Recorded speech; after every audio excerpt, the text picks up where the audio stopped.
আজকে আমি বাচ্চাদের একটা টিফিনের রেসিপি নিয়ে চলে এসেছি। আর এই টিফিনটা মাত্র 2 মিনিটে তৈরি হয়ে যাবে।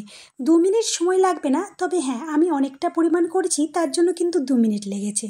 তো আজকে তৈরি করব চিড়ে ভাজা। আমরা বাচ্চাদের টিফিনে প্রায়ই কিন্তু এই চিড়ে ভাজার প্যাকেট কিনে দিয়ে থাকি। তা আর কিন্তু প্যাকেট কেনার দরকার নেই, বাড়িতেই কিন্তু খুব সহজে এই চিড়ে ভাজা তোমরা তৈরি করে নিতে পারবে। তো দেখো, আমি কিন্তু চিড়ে ভাজা করার জন্য এখানে প্রথমেই কড়াই বসিয়ে দিয়েছি তেল গরমের জন্য। আর তেলের পরিমাণটা কিন্তু এখানে বেশি দিতে হবে। আর দেখো, একটা বড় সাইজের ছাকনা বসিয়ে রেখেছি। যদি ছাকনার মধ্যে ছাকনাটা যদি তেলের মধ্যে এভাবে চুবিয়ে রাখি, দিয়ে অল্প করে চিড়ে দিয়ে এইভাবে ভেজে নিই, প্রত্যেকটা চিড়ের কালার কিন্তু একই রকম থাকবে। আর যদি তোমরা তেলের মধ্যে দিয়ে দাও চিড়ে, ছাকনায় ছেঁকে তুলতে কিন্তু অনেকটা সময় লেগে যাবে। তার জন্য এইভাবে খুবই সহজ পদ্ধতিতে আর খুবই তাড়াতাড়ি কিন্তু এইভাবে যদি ছাকনা তেলের মধ্যে ডুবিয়ে চিড়েটা ভেজে নাও, তাহলে কিন্তু খুবই সহজেই হয়ে যাবে। আর দেখতেই পাচ্ছ, চিড়ে দেওয়া মাত্রই 2 সেকেন্ডও সময় লাগে না, চিড়ে কিন্তু ভাজা হয়ে যাচ্ছে। এতটা তাড়াতাড়ি এই চিড়ে ভাজাটা হয়, কি বলবো, খেতেও যেমন সুন্দর আর খুব সময় কিন্তু এটা তৈরি হয়ে যায়। তো তোমাদের সাথে কথা বলতে বলতে দেখো, আমি অনেকগুলো কিন্তু চিড়ে ভেজে ফেলেছি। আর কতটা কম সময়ের মধ্যে এতগুলো চিড়ে ভাজলাম, 2 সেকেন্ডেই কিন্তু চিড়েগুলো ভাজা হয়ে যাচ্ছে।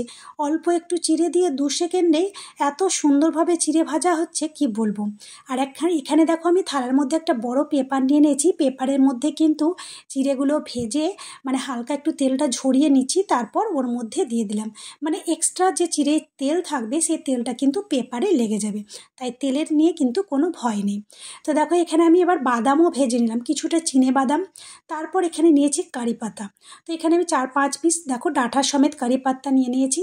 এবার কারি পাতাটাকেও ভেজে নিয়েছি। এবার এখানে দিয়ে দিলাম আমি ওই 3-4টে একটু লঙ্কাগুলোকে ভেঙে দিয়েছি। এবার শুকনো লঙ্কাগুলোকেও ভেজে নিলাম। তো সমস্ত কিছু দেখতেই পেলে যে কত সহজে আর খুব তাড়াতাড়ি কিন্তু হয়ে গেছে। আর চিড়েগুলো দেখো কতটা খাস্তা হয়েছে আর মুচমুচে, একদম হাতে দিয়ে একটু চাপ দিলেই কিন্তু গুঁড়ো হয়ে যাচ্ছে। তো পেপারে কিন্তু সমস্ত তেল ধরে নিয়েছে। এবার আমি থালার মধ্যে নিয়ে নিচ্ছি। তো তোমাদেরকে থালার মধ্যে ঢেলে দেখাচ্ছি কতগুলো চিড়ে। একসাথে এতগুলো চিড়ে মাখা হবে না, কিছুটা তুলে রেখে দেবো।